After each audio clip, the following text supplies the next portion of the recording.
Mi hermana adoptiva me aventó el trofeo de ciencias directo a la frente mientras gritaba: «Tú no mereces nada de esto». Incluso llegó a poner veneno en mi comida solo porque entré a la universidad.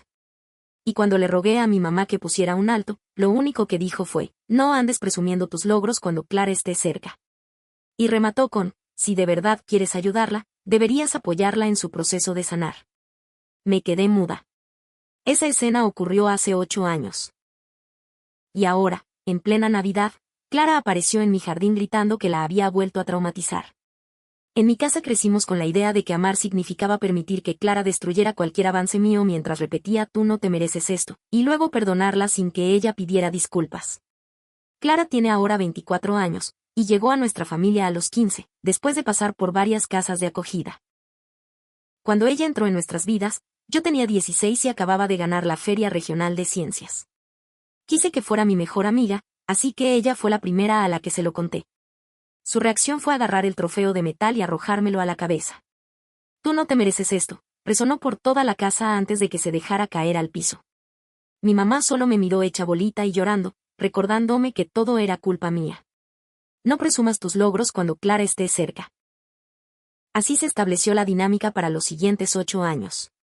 Pero el año pasado, en una tarde perfecta de primavera, algo se rompió. Llegó mi carta de aceptación a la universidad. Toda mi vida de presión, de sentir que nunca era suficiente, de estudiar entre lágrimas, por fin cobraba sentido.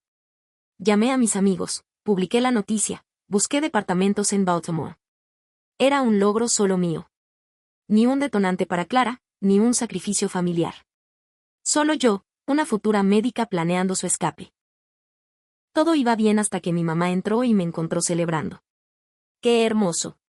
Ya veremos cómo le hacemos», dijo sonriendo, pero sus ojos decían algo distinto.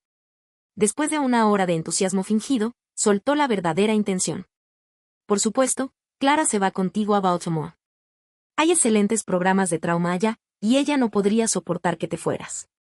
Hasta prometió ayudarme con la renta si rentaba un departamento de 2 habitaciones. Clara viviendo conmigo. Acceso a mis cosas de medicina. A mis notas. A mi futuro. «Mamá, ¿sabes cómo se pone cuando avanzo en algo?», le dije. «No ha tenido un episodio en meses», mintió. Como si Clara no hubiera destrozado mis libros del MCAT la semana anterior.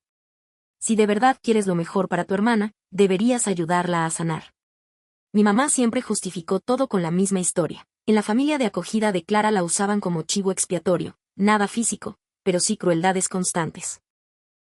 Nunca le celebraban cumpleaños, le daban ropa usada mientras la hija biológica estrenaba, ignoraban sus calificaciones. «No mereces cosas bonitas», le repetían. Y ahora ella me devolvía lo mismo. Clara era fuerte y temperamental, pero transparente. Bastaban 10 minutos de miradas fijas para que algo explotara. 15, y desaparecía todo.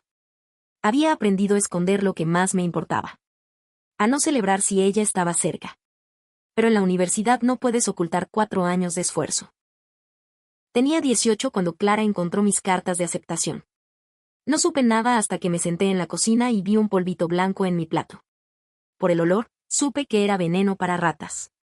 «¿Qué te pasa? ¿Estás loca?», grité señalándola. Clara solo soltó una risa maniática mientras mi mamá me daba un sermón sobre humildad y no presumir. Ese día entendí que mi mamá no solo ignoraba el patrón, lo respaldaba.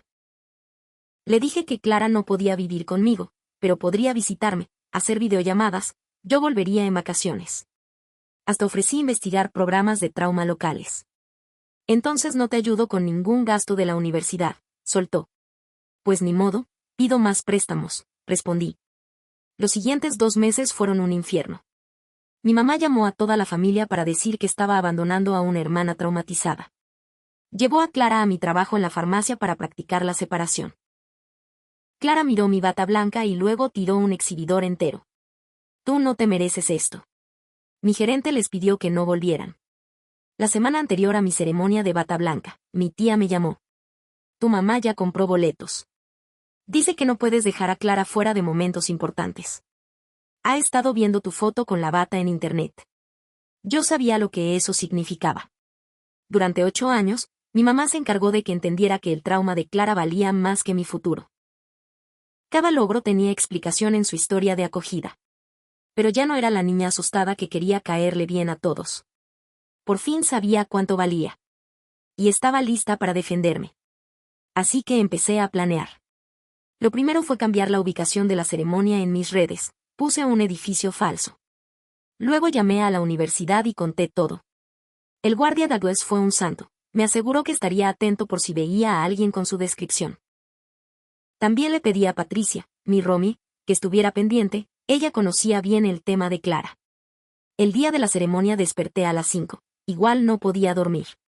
Fui al closet de Patricia, donde llevaba semanas escondida mi bata.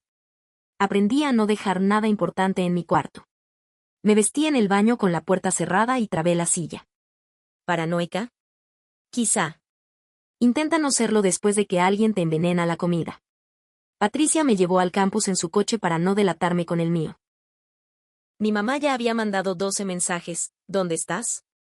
Clara está muy emocionada por apoyarte. ¿Apoyarme? Como aquella vez que me rompió el reporte del SAT por celebrar. Entré por la puerta trasera. Douglas me hizo una seña, todo limpio. Ni rastro de ellas. Fui al salón donde todos se arreglaban y tomaban selfies. Me senté en una esquina, vigilando la puerta. Eric, un amigo, se acercó a preguntar si estaba bien. Le dije que solo eran nervios. Nunca habría entendido lo que de verdad pasaba. Su mayor drama familiar era que su papá no iba a sus partidos. Media hora antes de la ceremonia, mi celular se llenó de notificaciones. Mi mamá mandaba fotos. Ella y Clara estaban en el edificio equivocado, el que publiqué a propósito. Aparecían paradas afuera, confundidas. Clara llevaba un vestido exageradamente formal, como si fuese ella la que se graduaba. Los mensajes de mi mamá se tornaban furiosos. ¿Dónde estás? Esto no tiene gracia. Contesta ya. Apagué el teléfono. Patricia me escribió desde el lobby, todo bajo control por ahora. La coordinadora de la ceremonia empezó a ponernos en fila por orden alfabético. Yo quedé en medio del grupo. Perfecto. Menos obvia. Caminamos hacia el auditorio y sentí las manos temblar. No era por nervio de hablar en público, sino por el miedo de escuchar ese grito que conozco demasiado bien. No te lo mereces. El auditorio estaba a reventar, papás con flores, cámaras por todos lados. Mientras avanzábamos hacia el escenario, buscaba entre la multitud a mis familiares, pero no vi a ninguno. Tal vez mi plan sí había funcionado. Ya en el escenario, el director comenzó con el discurso típico sobre dedicación y servicio. Yo no escuché ni una palabra. Solo veía las puertas. Y entonces la vi. No era Clara. Era mi mamá discutiendo con el guardia en la entrada trasera. Estaba roja, señalando el escenario y luego apuntándome a mí. Douglas no la dejó pasar porque no traía boleto. Se me olvidó mencionar que el evento era solo con pases. Ni modo.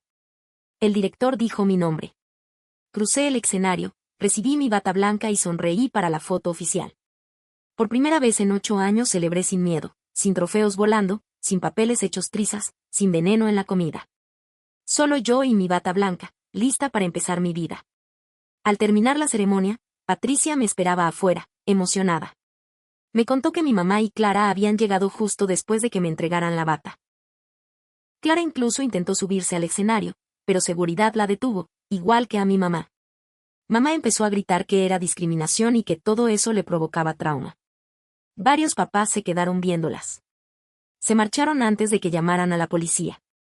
De camino a casa revisé el celular, 47 llamadas perdidas y más de 100 mensajes.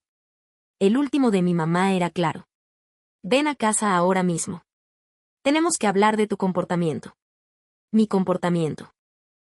No que Clara había tratado de sabotear la ceremonia. No que intentó envenenarme. No mi comportamiento. Por supuesto, no regresé. Me fui al departamento de Eric, donde sus roomies ya estaban organizando la fiesta. No me quité la bata blanca en toda la noche. Me tomé 1000 fotos y las subí a todas mis redes. Esta vez no iba a esconder mi logro ni a bajarle el brillo para no molestar a Clara. La fiesta terminó como a las 2 de la mañana y me quedé dormida en su sillón. Al despertar tenía más mensajes, ahora de mi papá, que casi nunca se metía, pero al parecer mi mamá ya lo había convencido. Era el mismo discurso de siempre, hay que ser leales a la familia, hay que comprender el trauma. La misma historia, solo que con otro narrador. Sabía que tarde o temprano debía volver a casa porque ahí estaban mis cosas, mi coche, prácticamente mi vida. Pero también sabía que algo había cambiado. Esta vez no permití que me aplastaran. Me escondí, les gané el juego, y el mundo siguió girando. Clara no explotó porque no logró arruinar mi día. Mi mamá no me desheredó, por ahora. Al mediodía, Patricia pasó por mí. Primero fuimos a mi casa para medir el ambiente. Los coches de mi mamá y Clara estaban ahí, cortinas cerradas, todo aparentemente normal. Pero por dentro, seguro era zona de desastre. Mi mamá con sus culpas, Clara, furiosa. Nos estacionamos unas casas antes y le mandé mensaje a mi papá para avisarle. Me respondió enseguida, mi mamá estaba en su club de lectura y Clara en su cuarto. Área despejada. Aún así, le pedí a Patricia entrar conmigo. La casa estaba demasiado silenciosa. Mi papá en la cocina, con cara de cansancio, empezó su sermón sobre la familia, pero lo frené. Le dije que solo iba a empacar algunas cosas. Su expresión se desfiguró. Preguntó si hablaba en serio. Le dije que sí. Subimos. Metí ropa en la maleta, agarré la laptop, cargadores, documentos, todo lo valioso que no quería que Clara arruinara. Patricia me ayudó a bajar las maletas. Mi papá no intervino ni para bien ni para mal, solo observaba desde la puerta. Casi terminábamos cuando escuchamos la puerta principal azotarse y la voz de mi mamá, aguda y molesta. Luego los pasos subiendo las escaleras, rápidos, decididos, inconfundibles. Tomé la última caja y me dirigí a salir, pero Clara ya estaba parada en el marco de mi cuarto, mirando el espacio vacío con la cara sin expresión. Eso siempre daba más miedo que su enojo. Me miró, vio la caja, volvió a ver el cuarto.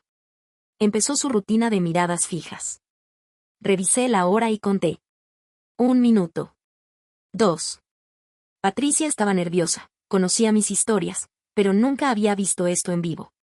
3. 4. Clara empezó a temblar de las manos.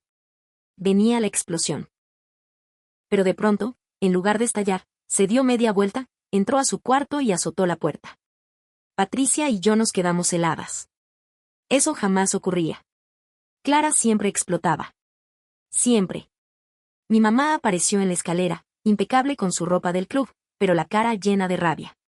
Vio las cajas, mi cuarto vacío, luego me vio a mí. ¿Qué crees que estás haciendo? Le dije que me mudaba cerca de la escuela porque necesitaba enfocarme en mis estudios. Se rió. No una risa alegre, sino de esas que te erizan la piel. Dijo que no me iría a ningún lado, que la familia debe mantenerse unida, que Clara me necesitaba. Pasé a su lado con mi caja, Patricia detrás. Mamá me agarró del brazo con fuerza, clavándome las uñas, y dijo que era un egoísta, que estaba traumatizando a Clara otra vez, que las hijas buenas no abandonan a su familia. Me solté y seguí. Mi papá seguía en la cocina mirando su café, sin levantar la vista cuando pasamos. Mamá salió detrás de nosotras enumerando cada sacrificio que había hecho, cada peso invertido en terapia para Clara. Metimos la última caja al carro. Mi mamá se quedó parada en el pasto, con los brazos cruzados. Si te vas ahora, ni se te ocurra volver en Navidad. Me subí. Patricia encendió el motor. Desde la ventana de su cuarto, Clara observaba sin moverse. Sentí un escalofrío. Patricia me dejó quedarme en su departamento unos días y su roomie Sandra no tuvo problema. Había un sofá-cama en la sala, no era lo ideal, pero era 1000 veces mejor que mi casa. Pasé esos días buscando departamento, revisando mis cuentas y haciendo números con los préstamos estudiantiles. Mi mamá no dejó de mandar mensajes, cada vez más intensos. Pasó de la furia a la manipulación sin transición alguna. Que Clara no comía, que lloraba toda la noche, que preguntaba por qué la odiaba. Lo de siempre con mi mamá. Dejé de leer esos mensajes al segundo día, pero luego empezó a escribirme mi papá, y eso sí era nuevo porque casi nunca se metía. Sus textos eran distintos. De verdad sonaba preocupado. Decía que Clara estaba rara, pero no su rara habitual, sino una versión distinta, demasiado silenciosa, demasiado apagada, que llevaba 3 días sin salir de su cuarto. La verdad, casi agarro el coche para volver, pero Patricia me frenó. Me recordó que seguramente era otra jugada de mi mamá, que Clara tenía 23, no 4, y que tenía 2 padres ahí mismo para encargarse. Tenía razón y lo sabía, pero aún así me carcomía la culpa. Al cuarto día encontré un departamento, un estudio pequeño cerca de la universidad, pero totalmente mío. Al casero, Rui, solo le importó que pagara el primer mes, el último y el depósito. El desastre familiar no le interesaba en lo absoluto. Ese mismo día firmé el contrato y por fin tuve mi espacio propio, mi vida, mi refugio. Mudarse fue sencillo porque realmente no tenía tantas cosas. Patricia me ayudó a conseguir lo básico, muebles usados, un par de platos decentes, sábanas baratas. Nada costoso, nada que doliera perder si Clara llegaba a encontrar mi dirección y arruinaba todo. Viejos patrones, ya sabes. A la semana exacta de instalarme, apareció mi papá. No sé cómo me rastreó. Supongo que porque Patricia me etiquetó en una selfie del estreno del depa. Ni lo pensé demasiado. Mi papá se veía mal, ojeras profundas, camisa arrugada, completamente distinto al papá de siempre. Me dijo que necesitábamos hablar de Clara, de mamá, de todo. Lo dejé entrar porque, al final, seguía siendo mi papá. Se sentó en mi sillón viejito y empezó a contarme cosas que jamás había escuchado. Sobre la adopción, sobre los primeros meses de Clara con nosotros. Resultó que había sido peor de lo que imaginaba. Clara se fugó 6 veces. Amenazó con hacerse daño. Rogaba que la regresaran a la casa anterior. Mi mamá me escondió todo eso para que yo no la viera con prejuicios y pudiera formar un vínculo con mi nueva hermana. Vaya plan. Papá me contó que la terapeuta les advirtió desde el principio que Clara podía obsesionarse conmigo, que podía interpretar mis logros como ataques personales, que podía portarse mal. Mi mamá prometió manejar la situación, protegernos a ambas, pero siempre terminaba del lado de Clara. Siempre. Y papá la dejaba. Se disculpó, de verdad. Me dijo que debió intervenir mucho antes, que también debió cuidarme a mí. Pero mi mamá estaba convencida de que con suficiente amor y paciencia Clara sanaría, y él quiso creerle. Y entonces dejó caer la verdadera bomba. Clara había encontrado mi departamento. Llevaba horas estacionada afuera, sin moverse, mirándolo todo. Él había seguido e intentado convencerla de irse, pero no había forma. Ella insistía en que tenía que verme, que quería hablar, explicarme algo. Me acerqué a la ventana y ahí estaba el coche viejo de Clara, justo enfrente. Podía distinguir su silueta en el asiento del conductor, quieta, mirando hacia mi edificio. Un escalofrío me recorrió. ¿Desde cuándo estaba ahí? ¿Cuántas veces pasé cerca sin darme cuenta? Papá quería que saliera a hablar con ella, que quizá le ayudaría, que tal vez solo necesitaba cerrar el círculo, que incluso podría estar queriendo disculparse. Me reí. En su cara. Clara disculpándose. En 8 años jamás lo hizo, ni por el trofeo, ni por el veneno, ni por nada. Pero papá insistía. Decía que esta vez era diferente, que Clara llevaba días extraña, no destructiva, sino triste. Que veía fotos viejas. Que escribía en un diario. Que iba a terapia por voluntad propia. Le dije que no. Que estaba harta de ser el costal emocional de Clara, harta de esconder mis logros, harta de vivir con miedo. Que él se lo dijera, que se lo dijera a mamá también, porque yo ya no podía más. Papá solo asintió, vencido. Dijo que entendía y se fue. Lo observé desde la ventana mientras se acercaba al coche de Clara. Se inclinó, le habló. Ella negó con la cabeza. Lo intentó de nuevo. Nada. Luego él volvió a su carro y se marchó. Pero Clara no. Seguía ahí, mirando, esperando. Intenté actuar normal. Me preparé de cenar. Puse Netflix. Estudié un rato. Pero no podía evitar mirar por la ventana. Siempre ahí. El mismo carro. La misma postura. Me estaba enloqueciendo. Pensé en llamar a la policía, pero ¿qué iba a decir? Mi hermana está estacionada afuera. Eso no es delito. A medianoche ya había renunciado a dormir. No podía dejar de imaginarla irrumpiendo en mi departamento, encontrándome dormida, haciendo quién sabe qué. Así que me senté junto a la ventana y la vigilé, como si estuviéramos en un duelo silencioso. Ninguna cedía. De pronto la vi bajar del carro. El corazón se me atragantó. Venía hacia mí. Venía por mí. Agarré el celular lista para marcar al 911, pero no se dirigió a mi edificio. Caminó hacia la tienda de la esquina, compró algo y volvió a su coche. Y siguió igual, observando. Así pasaron 3 días. 3 días con Clara afuera en su auto. 3 días revisando ventanas, cerrando puertas, saltando con cada ruido. Patricia decía que estaba paranoica, que seguramente Clara solo estaba procesando todo, que si de verdad tenía miedo llamara a la policía. Pero no era miedo. Era cansancio. Cansancio de esconderme, de vivir bajo la sombra de Clara, de permitir que siguiera controlando mi vida aún sin vivir conmigo. Al 4.º día hice una locura. Salí, caminé directo hacia su coche y toqué la ventana. Ella la bajó despacio. Tenía los ojos hinchados de tanto llorar. Clara nunca lloraba. Nunca frente a nadie. Nos quedamos viéndonos largo rato. Entonces dijo algo que me dejó helada. Sé lo que te hice. No era una disculpa. No era un perdón. Solo un reconocimiento. No supe qué responder. Me quedé ahí parada en la calle, frente a la misma hermana que me amargó la vida durante 8 años, esperando que dijera algo más, que explotara, que lanzara algo. Pero en vez de eso metió la mano en su bolso.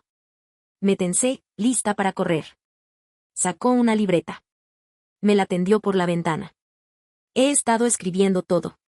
Todo lo que recuerdo. Todo lo que hice. La doctora Martínez dice que ayuda. Tomé la libreta sin abrirla. No quería enfrentarme a su colección de desastres. Ella siguió hablando. Me dijo que desde que me fui iba 2 veces por semana a terapia. Terapia real, no esas sesiones familiares obligadas. Que estaba tomando nuevos medicamentos. Que ahora sí estaba intentando cambiar. Quise reírme, o gritarle, o aventarle la libreta. 8 años fastidiándome y justo ahora decidí a ponerse las pilas, justo cuando por fin conseguí alejarme. Pero no hice nada. Solo me quedé ahí con la libreta en las manos, sintiendo un enorme vacío. Ella siguió. Nunca se detenía una vez que empezaba. Me habló de su familia de acogida. No la versión que contaba mi mamá, sino la verdadera. Cómo la adoptaron, cómo la quisieron 3 años hasta que nació la hija biológica y todo cambió. Como la frase "tú no mereces esto" se volvió su sentencia diaria, tanto que terminó creyéndola. Y luego dijo algo que sí me sacudió. Cuando te vi con ese trofeo, tan feliz y tan segura de que lo merecías, no lo soporté. Si tú merecías cosas buenas, tal vez el problema era yo. Tal vez ellos tenían razón sobre mí. Y ahí seguía yo, sentada en la banqueta, con la libreta en las manos, tratando de procesarlo todo. Ella también se bajó del coche y se sentó a mi lado, pero mantuvo cierta distancia, como si temiera que yo saliera corriendo o quizá que pudiera lastimarme otra vez. Permanecimos en silencio un buen rato, hasta que empezó a contarme cómo había sido su última semana. Mamá no había parado de llamarla, diciéndole que yo las había abandonado, suplicándole que fuera a buscarme, que me llevara de vuelta a la casa, que me enseñara lo que era la familia. Pero por primera vez Clara le dijo que no. Le colgó, la bloqueó y por eso estaba aquí, no para arrastrarme de regreso ni para destruir mi departamento, sino para avisarme. Mamá estaba tramando algo. Hablando con la familia, juntando aliados, organizando una especie de intervención navideña en la que todos me confrontarían para hacerme entrar en razón y obligarme a volver. Clara sacó su celular y me mostró el chat familiar, del que ya me habían sacado. Eran decenas de mensajes llamándome hija malagradecida, hablando de obligaciones familiares, diciendo que mamá sufría por mi culpa y que Clara necesitaba a su hermana.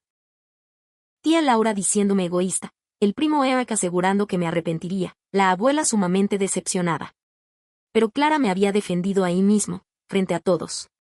Dijo que yo tenía derecho a vivir mi vida, que estuvo mal hacerme daño, que mamá tenía que soltarme. Las respuestas fueron brutales. Ahora iban contra ella también, llamándola desagradecida, diciendo que yo le había lavado el cerebro. Al final abrí su cuaderno. Página tras página de recuerdos. El incidente del trofeo contado con detalle, cartas de aceptación rotas, comida arruinada, pero también cosas que yo ni recordaba o que nunca supe. Momentos en que me vio triunfar y sintió rabia. Veces en que planeó dañarme pero se contuvo. Momentos en que se despreciaba a sí misma por odiarme. La última entrada era de ayer. Mía merece todo lo bueno. Ahora lo sé. Siempre lo supe, solo que antes no podía sentirlo. Las medicinas ayudan, la terapia ayuda, pero sobre todo verla irse me ayudó. Ahora ella es libre, libre de mí y de mamá, libre para brillar.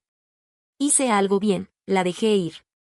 Le devolví el cuaderno y le dije que necesitaba tiempo, que tenía que pensar, que tenía que procesar 8 años de dolor.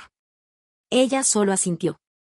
Me dijo que lo entendía, que se iba a ir, pero que antes tenía algo más que contarme sobre mamá y lo que se venía, sobre cómo cuidarme.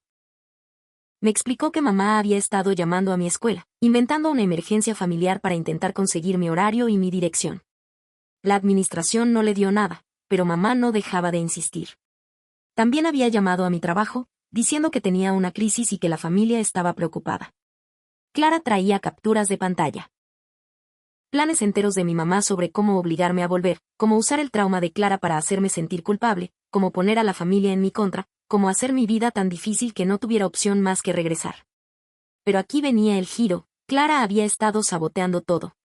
Borraba mensajes antes de que mamá los mandara, le daba información falsa, convencía a la familia de que yo me había mudado a otra ciudad. La misma persona que durante años fue mi verdugo ahora estaba protegiéndome. Todo era tan surreal. Clara se levantó para irse. Me dijo que me avisaría si mamá intentaba algo más, que trataría de distraerla, y que si yo no quería volver a verla nunca, lo comprendería. Luego se subió a su coche y se fue, dejándome en la banqueta con 8 años de trauma y un cuaderno lleno de confesiones. Regresé a mi departamento y llamé a Patricia. Le conté todo. Ella llegó con vino y pañuelos, y juntas leímos el cuaderno de Clara, páginas de dolor, de confesiones, de una niña convencida de que no merecía nada y que terminó repitiendo ese patrón con todos, de mis papás permitiéndolo, de mí soportándolo. Patricia me preguntó qué pensaba hacer con Clara, con mamá, con la Navidad, y yo no tenía idea. Una parte de mí quería perdonar a Clara. Estaba cambiando, intentándolo, incluso protegiéndome. Pero 8 años pesan, y el trauma no se borra con pastillas y terapia. Las semanas siguientes fueron tranquilas. Sin ataques de mamá, sin emboscadas familiares. Solo yo, la escuela y mi mini depa. Me sumergí en el estudio porque venía el primer examen de anatomía. Siempre he sido buena para concentrarme, para bloquear el ruido, para sobrevivir enfocada. Así aguanté tantos años con Clara. Pero no podía dejar de pensar en su cuaderno, en ella esperando afuera 3 días, en cómo bloqueó a mamá por mí. No repara nada ni borra cicatrices, pero algo significa. Tal vez no es perdón ni reconciliación, pero es algo. Y entonces llegó la semana de Navidad. El chat familiar volvió a explotar. Patricia me mostró capturas, todos confirmando que irían a la casa de mamá, convencidos de que podían arreglar la crisis familiar y hacerme entrar en razón. Clara intentó advertirles, pero se le vinieron encima.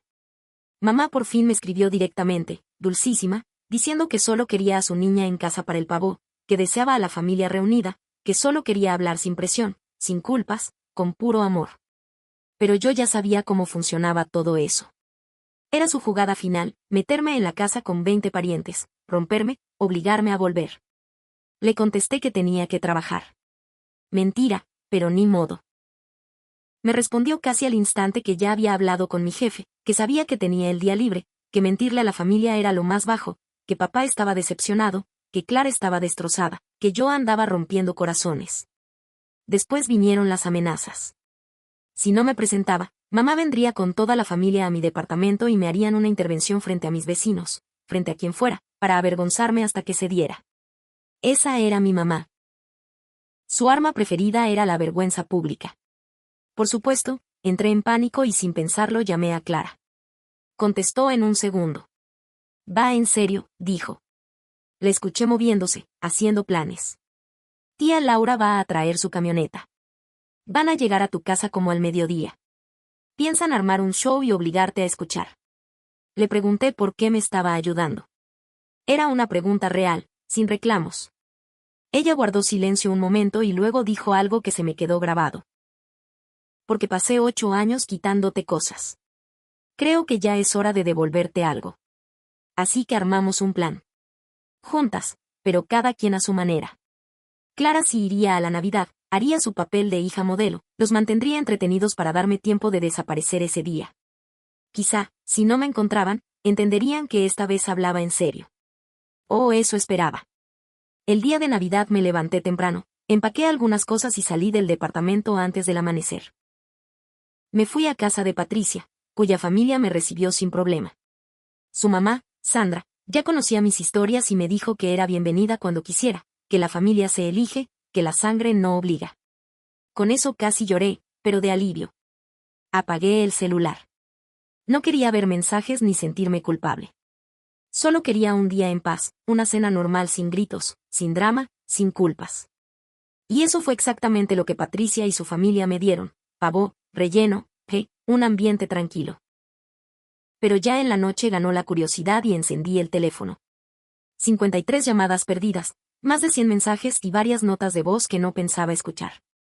El último mensaje era de Clara.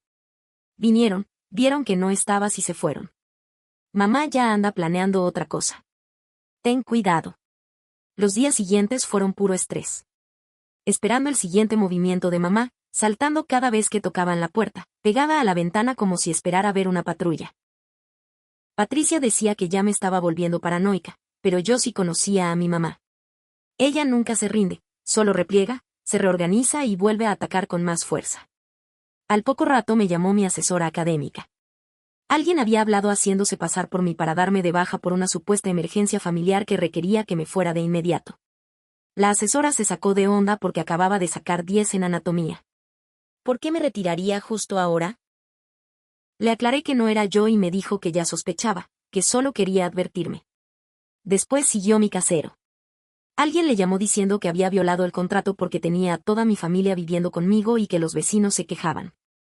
Fue a revisar y no encontró nada raro, así que solo me avisó que alguien estaba tratando de meterme en problemas. Le expliqué lo de mi mamá y prometió ignorar cualquier llamada extraña. Luego fue en mi trabajo. Alguien habló para reportarme enferma 3 turnos seguidos y casi me corren.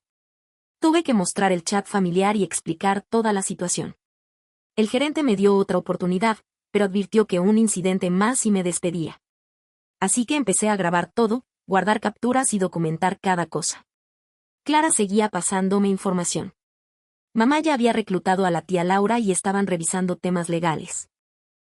Evaluaciones de bienestar, intervenciones forzadas, incluso la idea absurda de declararme mentalmente incompetente. Una locura, siendo yo estudiante de medicina con puros 10, pero mamá ya estaba en modo desesperado. Consideré pedir una orden de restricción. La mamá de Patricia lo sugirió, pero eso implicaba ir a la corte, enfrentarlas, volver todo público. Yo solo quería estudiar, trabajar, vivir en paz. ¿Era tan difícil entenderlo? Luego comenzaron a llegar cartas. No correos, cartas de verdad. De toda la familia. Todas repetían lo mismo, que estaba destrozando a mamá, abandonando a Clara, que era egoísta y cruel, que me iba a arrepentir. Algunas eran a mano, otras a máquina, pero el objetivo era el mismo, hacerme sentir culpable. Pero la carta de Clara era distinta. Venía escondida dentro del sobre de la tía Laura, con una nota pegada. Sé fuerte. Estás haciendo lo correcto. Estoy orgullosa de ti. Era la primera vez en 8 años que alguien me decía algo así respecto a mis decisiones. Eso me llegó más que toda la culpa junta. Decidí que hasta ahí. Cambié mi número sin avisarle a nadie, excepto a Patricia y a mi trabajo. Abrí un apartado postal para que no pudieran seguir enviando cartas a mi departamento. Incluso empecé a estacionar mi coche en distintos lugares cada día. Sí, era agotador, pero prefería eso a seguir soportando las locuras de mi mamá. Pasaron 2 semanas sin novedades y empecé a relajarme. Pensé que tal vez finalmente se habían rendido, que mamá encontró otro proyecto, que quizá Clara las convenció de dejarme en paz. Ilusa yo. Mamá solo estaba preparando su siguiente jugada. Todo se derrumbó un martes. Iba rumbo a clase cuando los vi ahí, afuera del edificio de medicina, mamá, papá, tía Laura y 3 primos sosteniendo carteles bien hechos. El abandono familiar es abuso. Clara necesita a su hermana. Y mi favorito. Qué vergüenza, hija. Todos los estudiantes mirando, tomando fotos, murmurando. Corrí a un edificio lateral y llamé a seguridad. Expliqué lo del acoso y dijeron que lo manejarían, pero desde la ventana todavía escuchaba a mamá gritándole a cualquiera que se acercara lo desagradecida que era su hija, lo traumadísima que estaba la pobre Clara y los valores familiares que yo supuestamente no tenía. Le pedí a Patricia que me trajera una sudadera y unos lentes oscuros y salí por la puerta trasera como fugitiva. Me perdí la clase de anatomía y tuve que inventarle al profesor que estaba enferma. Seguramente ni me creyó. Perfecto, ahora mamá también estaba afectando mi escuela. La protesta duró 3 horas. Seguridad solo los hizo irse cuando bloquearon las puertas, pero el daño ya estaba hecho. Toda la carrera lo supo, todos me vieron, ya circulaba el chisme. Pasé de ser un estudiante irrelevante a la chica con la familia loca. Algunos compañeros se solidarizaron, otros solo querían el drama.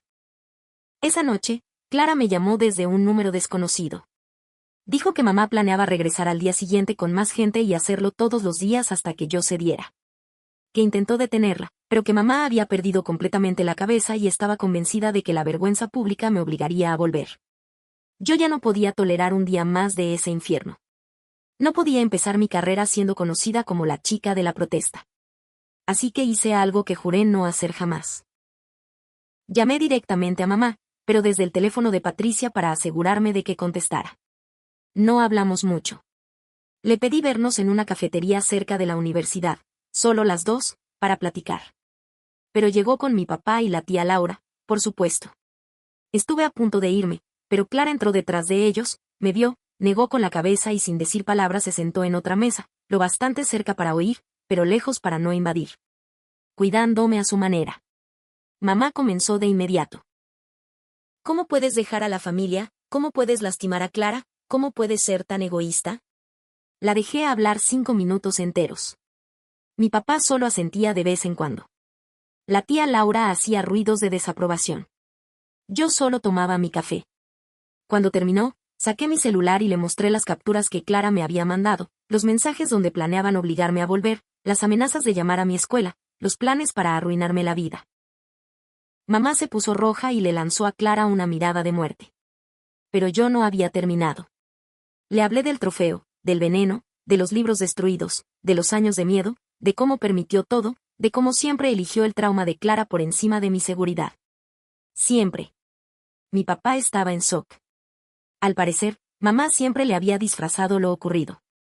La tía Laura quiso interrumpir, pero la ignoré. Y luego dije lo que la dejó callada. Entré a medicina a pesar de ti, no gracias a ti. Cada logro que me hiciste ocultar me trajo aquí. Voy a ser doctora con o sin tu apoyo. Y no voy a seguir siendo el costal emocional de Clara. Mi mamá empezó a llorar de verdad, sin teatro.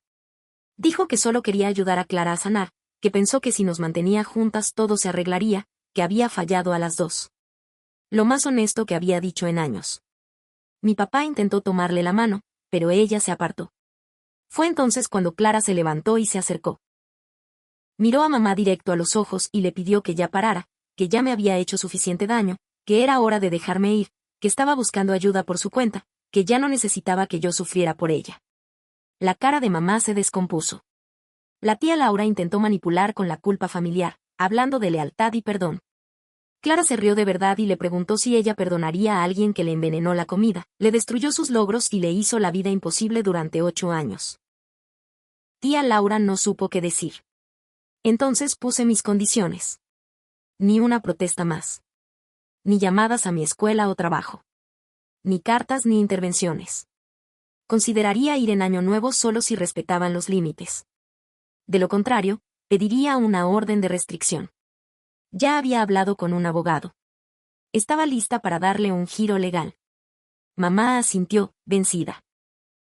Mi papá por fin habló y dijo que estaba orgulloso de mí, que había demostrado más fortaleza de la que él jamás tuvo, que debió protegerme desde hacía años y que se asegurarían de que mamá cumpliera lo que prometió.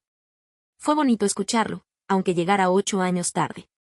Me preguntó si podíamos escribirnos de vez en cuando, solo para saber cómo estábamos. Le dije que tal vez. Clara me acompañó hasta la puerta, lejos de todos. Afuera me entregó un sobre.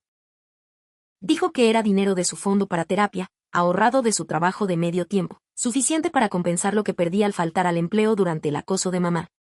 Intenté rechazarlo, pero insistió. Dijo que era lo mínimo.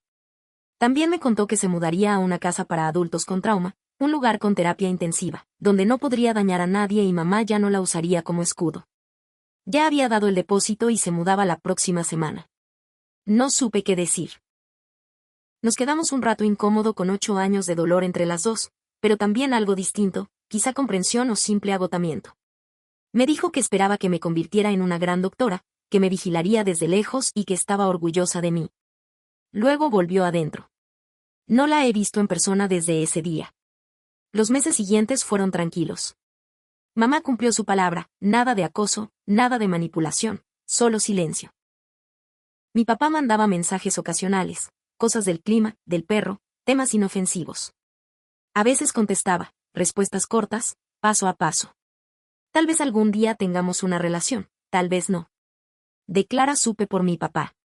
Le estaba yendo bien en la casa. Terapia intensiva 3 veces por semana, nuevo tratamiento. La terapia de arte le ayudaba a liberar todo sin destruir. Incluso consiguió trabajo en un vivero y decía que cuidar plantas le enseñaba a nutrir en vez de arrasar. Llegó Año Nuevo y se fue. No regresé a casa. Lo pasé con la familia de Patricia, que para entonces prácticamente me había adoptado. Su mamá, Sandra, siempre me repetía que tenía que comer más. Su papá, Juan, me enseñó a jugar dominó. Fue bonito, normal. Nadie gritó lo que merecía o no merecía. Recibí una tarjeta de mi mamá, sencilla, solo decía pensando en ti con cariño, mamá. Sin culpas, sin trampas. Solo una tarjeta. No respondí. No estaba lista, tal vez nunca lo esté, pero la guardé. La puse en un cajón junto a otros recuerdos complicados. Prueba de que sí puede haber cambios. Comenzó el semestre de primavera y me metí de lleno a la escuela. Anatomía, fisiología, bioquímica. Todo el paquete pesado. Me fue increíble. Las mejores notas en todo. Subí mi foto con la bata blanca a Instagram, pública, sin miedo, orgullosa. Ya no escondía mis logros. Varios familiares la vieron y le dieron like, pequeños gestos, significados enormes, avances. En mi cumpleaños recibí un mensaje de un número desconocido. Solo decía, feliz cumpleaños. Te mereces todo lo bueno. Supe de inmediato que era de Clara. No respondí, pero tampoco lo borré.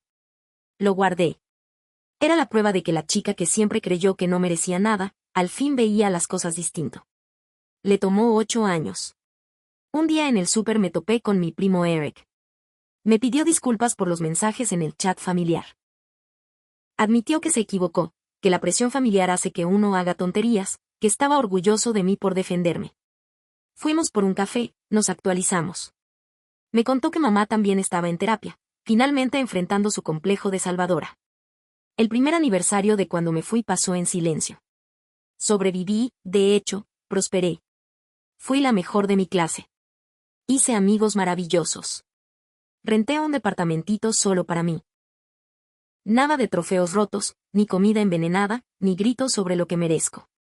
Solo yo construyendo la vida que siempre quise, la que tanto tiempo me obligaron a esconder. Patricia me organizó una fiesta. Algo sencillo, solo con mis amigos más cercanos.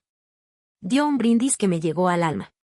Dijo que yo era la persona más fuerte que conocía, que verla salir adelante la había inspirado, que yo le enseñé lo que realmente significa tener valor. Que no se trata de pelear, sino de negarse a seguir jugando el mismo juego y saber cuándo apartarse. Esa noche me llamó mi papá. Dijo que mamá quería disculparse, que había escrito una carta y preguntó si podía enviármela. Le dije que sí. La carta llegó una semana después. 3 páginas donde mamá aceptaba sus errores, cómo me falló, cómo permitió lo de Clara, cómo se obsesionó con arreglarla en vez de protegerme, lo mucho que lo lamentaba. Ni siquiera respondí. No sé si estoy lista para perdonarla. Tal vez algún día, tal vez nunca. Pero la leí varias veces y la guardé junto con la tarjeta de Año Nuevo. Pruebas de que sí hay cambios, que sí se puede crecer, que mi familia ya no espera que yo me queme para mantener calientes a los demás. Por ahora, con eso basta. Comenzó mi segundo año de medicina con clases más pesadas y horarios interminables, pero lo disfrutaba. Cada minuto, incluso los exámenes agotadores, incluso las noches eternas de estudio, porque eso era mío, mi logro, mi futuro. Nadie podía lanzarme este trofeo a la cabeza. Nadie podía arruinar este éxito ni decirme que no lo merezco.